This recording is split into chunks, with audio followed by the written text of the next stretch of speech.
All right, let's now bring in political analyst Xolani Dube, who's a regular guest here on our show and is always weighing in on what's going on politically here in our country. A very good afternoon to you, Mr. Dube. Always a pleasure to see you. Thanks for being with us.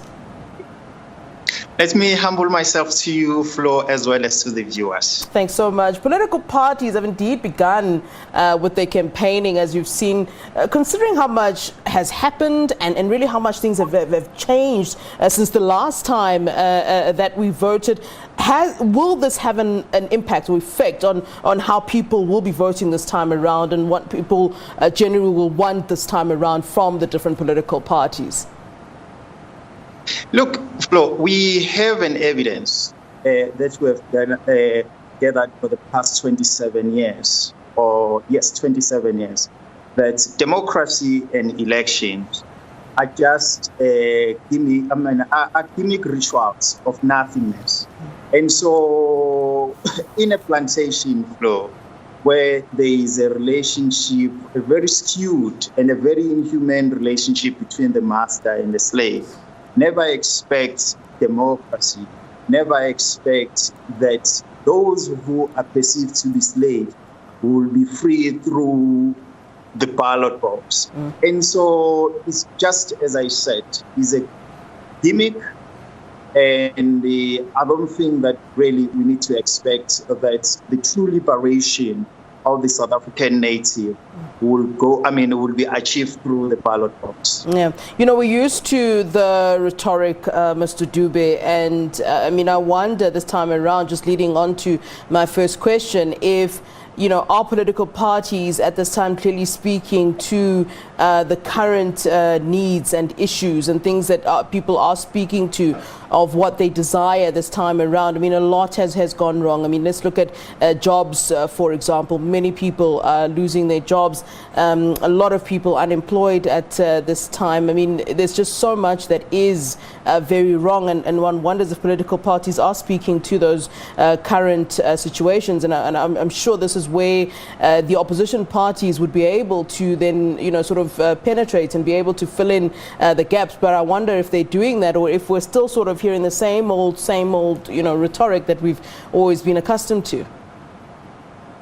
Look, it's like a snake with 7 heads, but he's still one snake, and all these 7 heads, they serve one interest of this particular snake. And so all these political parties that we claim we have in South Africa, these are not political parties. These are just what we call it pickpocketers who pickpocket the vulnerable, the gullible, those who were dispossessed and disempowered by colonialism and apartheid. And their mission is a very simple one, is to serve the master.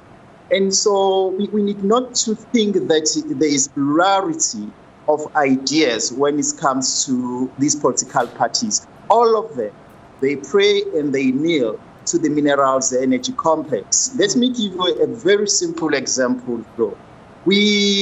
Since the inception of our struggle in this country, we've been crying about land. We've been crying about the skewed distribution of economic opportunities in this country. The South African native never said we want it all, but we've been saying let's share this cake equally.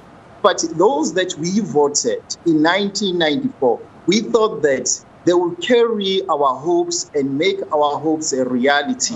But look where we are today. We still talk about the skewed economic imbalances in our country. The Oxfam has got a statistics that tells us that the wealth of this country belongs to the few, and the majority of this country is still poor. And so if democracy and elections is about the will of the majority, I can assure you, democracy and election in the South African context, as I've said, those are just gimmick rituals of nothingness. You spoke about, this is all for the master, speaking to the master and not the general South African or the general electorate. And that kind of made me think about, what we saw recently, which was a bit of an idea of who funds the different political parties. And I wonder, what that said to you. I mean, when you saw that list, I'm assuming some of it wasn't surprising to you, but, what did that then say to you? Did it re-emphasize any of your views that you already held previously? And do you think that the general South African is also looking at that list and having a different viewpoint on the, different political parties that they would generally be electing? I think, Flo, what you are saying, you have concluded everything. A democracy in a capitalist society. You and I, a number of millions and millions of South Africans, we don't know what is 15 million. But here's an individual who's got 15 million that he can distribute like a Halloween sweet to political parties. And so do you think when it comes to the issue of power relations, you and I, and Mary Slip, the daughter of Oppenheimer, who is more important, who's got more influence in this country, is not you and I. We can vote, but even if she cannot vote, I can assure you, he will be able to tilt the scales of power in order to suit her and her family and those that are in his enclave. And so, Flo, in a democratic society, in a capitalist society, they always say democracy is expensive. And if you don't have money, trust me, your rights will always be clipped by those who have money. And so we as the South African natives, we don't have 15 million in order to compete in a capitalist country for democracy. Hence, I'm saying our freedom will always be elusive because we thought that by voting, we'll be free.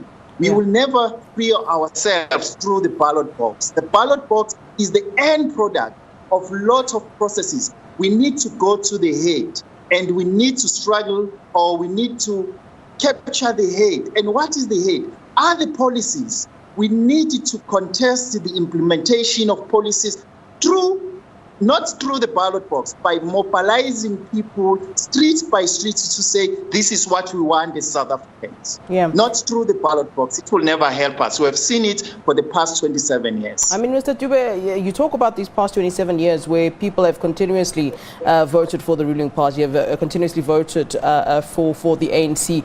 And, many of them, if you were to talk to them and ask them, they'll say, this is the party that liberated me as an African, as a black person in South Africa. And I wonder if that is still very much a sort of high in people's viewpoints in terms of how they vote. Is that still a very important aspect of the ANC, and are they still sort of leaning on that? And have things changed so much significantly in the past couple of years that people are saying, well, hang on a minute, maybe some political parties are not for my best interests?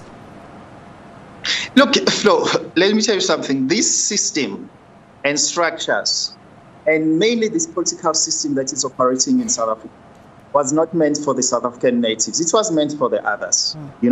That's why when those who claim that have liberated us, they can't move, they can't even implement a single policy without consulting outside parliament. We know it very well that today in South Africa, there is no law that can be passed without the approval of this civil society movement, like your AfriForum, your Solidarity, and now we have your Defend Democracy, and all this civil society. When you look at them, they are not there to serve the interest of the South African native, the interest of the condemned. We have a crisis in Phoenix where a number of the South African native were massacred, but we have not seen a single so-called civil society going out there and lobby the government to prosecute those who perpetrated such inhumane crime in our country. But what we have seen the natives trying to voice out their disapproval of such inhumane acts. Today, Jackie, where is he? Where is Bonkos? And where is the others? And so that's why I'm saying, in a democracy, the voice that matters most is the voice of those who control the means of production. Those who don't control the means of production, they are irrelevant. They must remain slaves. And so ANC, they are not different from us. But what is happening, they are just what we call the house mingers. At a particular time, the master will kick them out of the house. They will be like us. Yeah. All right, Mr. Thorane Dube, always interesting to hear from you. Thanks very much for giving us your time as always. Thanks a lot, Flo, as well as to the viewers.